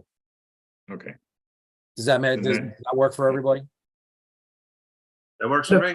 Yes. But if it isn't, if Tom says it's not Then he has to come back. legal height, can he come back to us to get? a Yeah, special- yeah, Wow. yeah, he would be able to come back to us because technically we're denying his moot because we're saying that it doesn't require a special permit at this time. Because we don't know if it requires a special permit at this time. I got a question. Yes, I was just curious, say we deny his vote and he has the vehicle and then it is in violation of the bylaw. Yep. I'm just curious, how does that get caught and enforced? Is that something that Tom Rubel inspects or like, I mean, if he never that's came. something that's something that Tom inspects. Okay. He knows how to measure things, Yep. and it really comes down to, he's the police officer. And I hate saying it like that, but he is the police when it comes to this. So when it comes right down to it, the measurements are gonna be provided, or Tom's gonna go out and measure somehow, some way. He's gonna make the determination as to whether it fits or does not fit with the bylaw. And it's up to that applicant to prove that he's not using it for the business. Good, so there's recourse if it violates the bylaw. Oh, yeah, and then because we're denying it as moot, I don't necessarily know that I can't say that I know that it cancels out that whole 2-year thing. You can't come back to us for 2 years. So I would even add in there, I would deny it as moot because at this point, at this time, we do not know that it requires a special permit, and I would deny it as moot without prejudice. I agree with that. That way, if Tom does decide that it does require a special permit, then he can still come back to us and request the special permit. And by that time, I'm sure we'll know if he's still using it for business purposes. Because I'm thinking that someone who's still on the meeting might, there you go. She knows what I'm talking about. So I'm gonna leave it at that. So I have a motion. I've made that motion. Does anybody want to second that? I'll second it. Got a second. Any other discussion? I'll say that as no. Roll call, myself as a yes. Mr. Tanzi, Yes. Mr. Baker Senior, Yes, Mr. Baker Junior, Yes. Galley, sir. Yes, All right, denied is moved. So that takes care of that one. That takes care of the special permit. 89 fit, so 41589 and 89.1. That's all for the special permit. That's all for the variance. Just want to make certain we're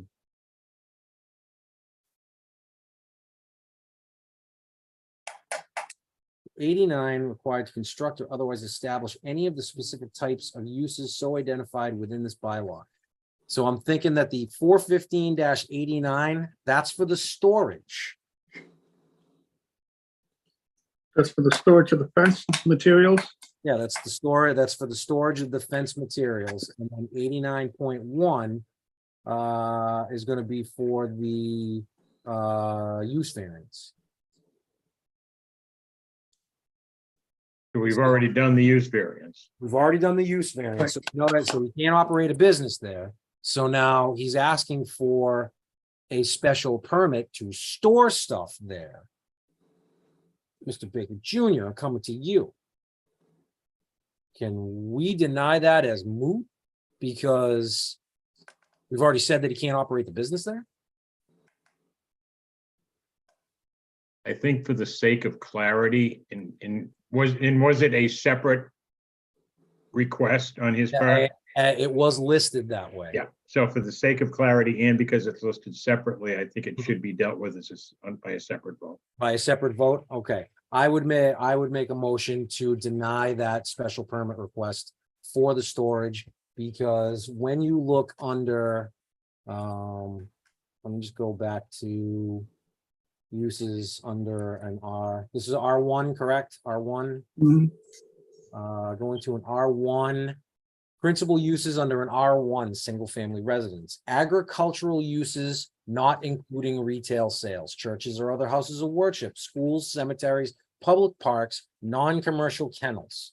Accessory uses, home occupations as permitted according to this bylaw, other uses commonly accessory to permitted principal uses. Now, uses requiring special permits. Retail sales of produce raised on premises. Hospitals and medical dental clinics, essential municipal facilities, country/private clubs, nursing/resting homes, planned unit developments, residential commercial care facilities, municipal facilities, wind energy facilities, another wind energy facilities, and a commercial kennel. I see nothing in there that says commercial storage. And this is clearly commercial storage. So I would, It's also retail. no, He's selling the fence to customers. But it's not. yeah, a they're not, It's on the property. they're not coming in to pick it up. You know what I mean? They're not coming to his house to buy a guitar. You know what I mean? They're going someplace else. So they're Sign. yeah, see, I would say that unless we want to, again, we're just making the argument. We're making the argument. He's not supposed to be running a business out of there anyway. So any of the uses that he's asking for under the special permit should be denied, because he's not supposed to be running he's not supposed to be running a business. So again, I would make a motion that we deny the special permit based on the fact that all the uses he's asking for are business uses, and you can't in the residential zone. So, Mr. Rubel. Yeah, Mr. Chairman, if he's not using that vehicle for the business, how's all that material leaving that site? We know that. That's my point. We know that he's already said that. But here's the thing. He's not supposed to be running the business out of that site. He's not supposed to be storing any business materials on that, assuming we all vote that the special permit is not going to get passed. Assuming that we vote that, he's not supposed to be storing anything on site. So in the grand scheme of things, he shouldn't be using that truck to transport any of the materials on site to another facility, to another site or something like that. Now, if he comes from his Abington, so let's assume he gets everything off, he takes everything off the site. And let's assume that he doesn't have anything like that stored in that storage container that I'm thinking was never permitted, correct? No, there's no permit for any accessory structure down there. Okay, so I'm thinking that maybe at some point you may want to look at that and tell him that, and he may want to seek a permit for that. And in order to do that, you got to check it out. So there's no storage there. He takes his truck that's registered from the business, goes to Abington, Adams Street, Yep. loads the fence up on that truck, and then takes that truck home.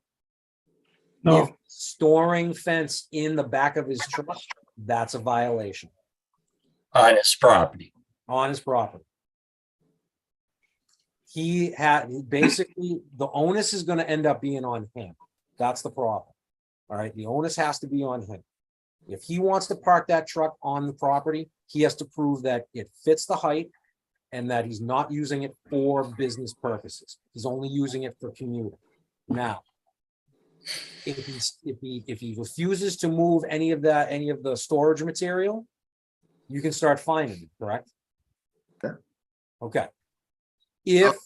If all of a sudden, all of that stuff goes away, and you look into that storage container, and you see that there's no fencing in there, it's just his lawnmower and his weed whacker and, kids ride on toys and stuff like that, if that's all that is, and if somehow, some way, for some reason, he comes home with a pile of fencing in the back of his truck, and somebody who happens to still be on this Zoom call happens to see something, and if that somebody happens to contact you, well, then he's in violation.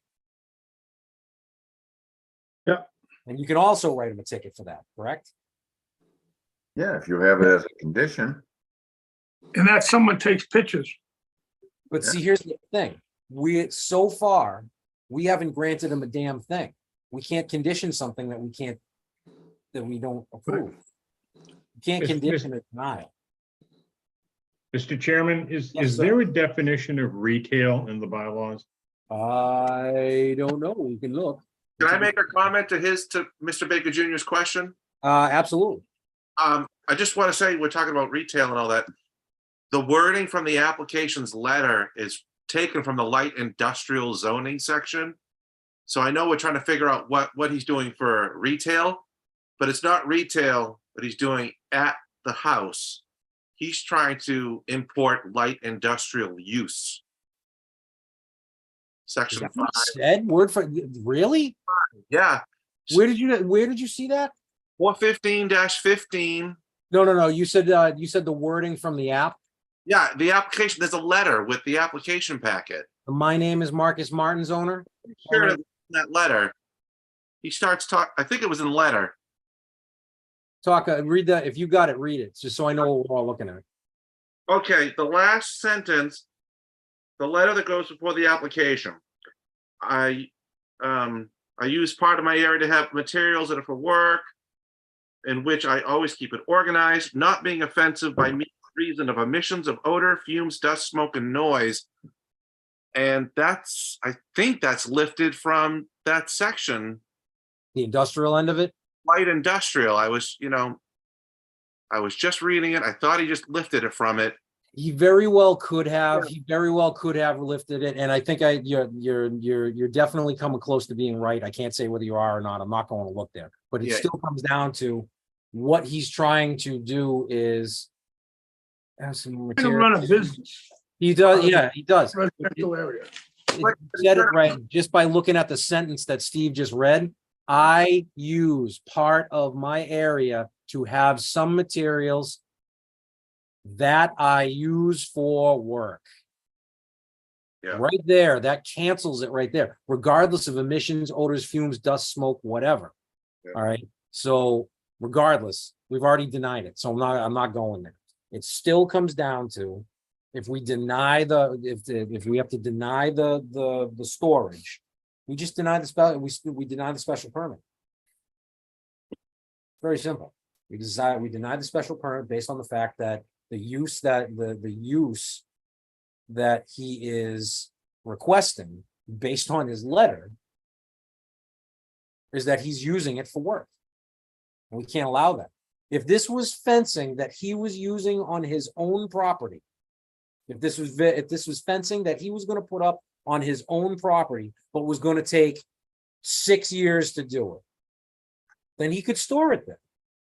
But this is commercial storage it's commercial storage. It's storage that he would have to pay for at some other commercial yard. So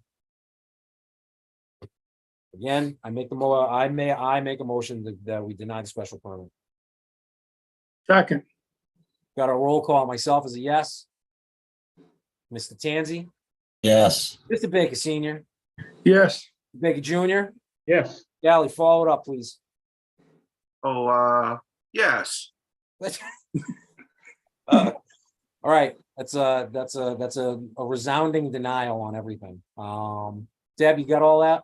Got it. Tom, you happy? Yeah, Good night, Mrs. Boyd. All right, we're done. Is there anything else to talk about, Deb? Do we, anything that, else. you know, anything not necessarily, no, nothing, we're good? Mhm. Up to upcoming schedules? No, except we're not meeting November 7th, I think, because of the special town meeting. Okay, So there won't be a zoning meeting that night, okay. but that's it. If that's it, if we're done, I'm turning this thing off. Motion to adjourn. Motion to adjourn. Motion to adjourn. I got a second? Second. I got it. Oh, that was a Galley second. He didn't even raise his hand on that one. That was sneaky. I apologize. That's protocol. No, that's fine. It was sneaky. That was good. I liked it. So I got a motion. I got a second. Roll call. Myself is yes. Mr. Tanzi, Yes. Mr. Galley, Yes. Mr. Baker Jr., Yes. Mr. Baker Senior. Yes. Good night, gentlemen. Good night, Deb. Thank you for Good all night, that. everyone. Thank See you you. Good night, everyone. Night.